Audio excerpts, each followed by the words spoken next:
Hello friends, Dr. Manish here, consultant oral and maxillofacial surgeon. This is a regular case of pericoronitis. Actually आप ध्यान से देख पा रहे होंगे तो ये जो प्लेस है यहाँ पे एक दांत है और इसके ऊपर मसूड़ा एक चढ़ा हुआ है।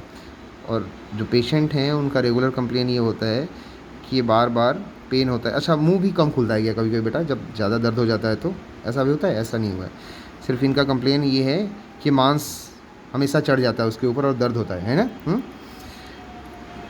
Technically, what we call this disease is a pericoronitis. Basically, it happens because of lack of space.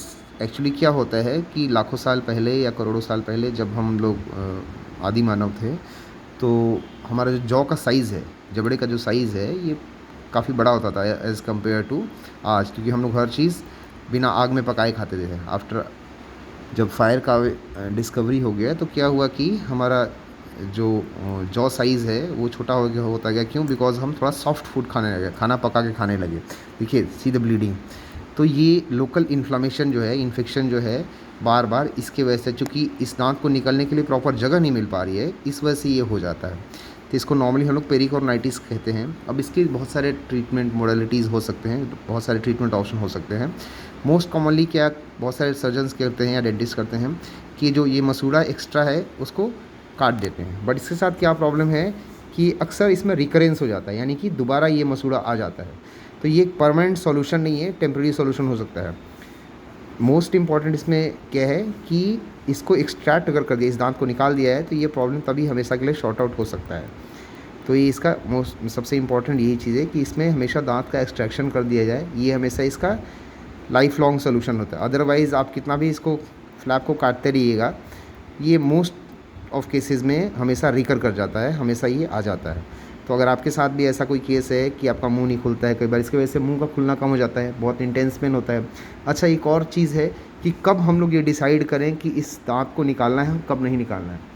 अगर विद इन ए ईयर ये प्रॉब्लम आपको मल्टीपल टाइम्स होती रहे, क्योंकि शुरुआत में कम एज अगर है, नॉर्मली 24 की एज तक ये दांत हमेशा परमानेंट निकल जाना चाहिए। अगर उसके बाद भी ये चीज़ परसिस्ट करती है और एक साल के अंदर कई बार ये दर्द हो जाता है, तब हम लोग इसको रेकमेंड करते हैं निकालने के लिए। अदरवाइज़ हमेशा रेकमेंड नहीं करते हैं कि इसको निकालना ही है, ठीक है।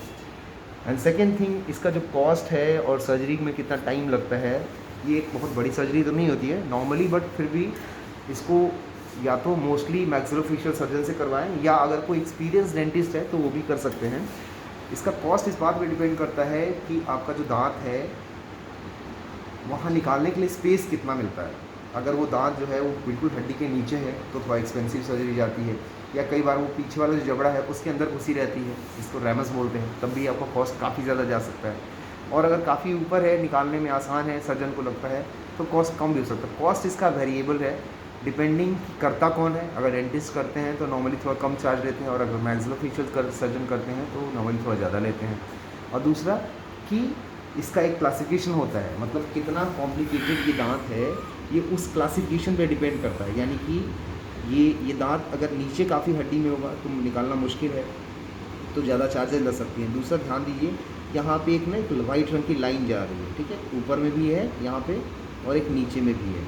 तो ये क्या है? ये कैनाल है, नीचे की नस है।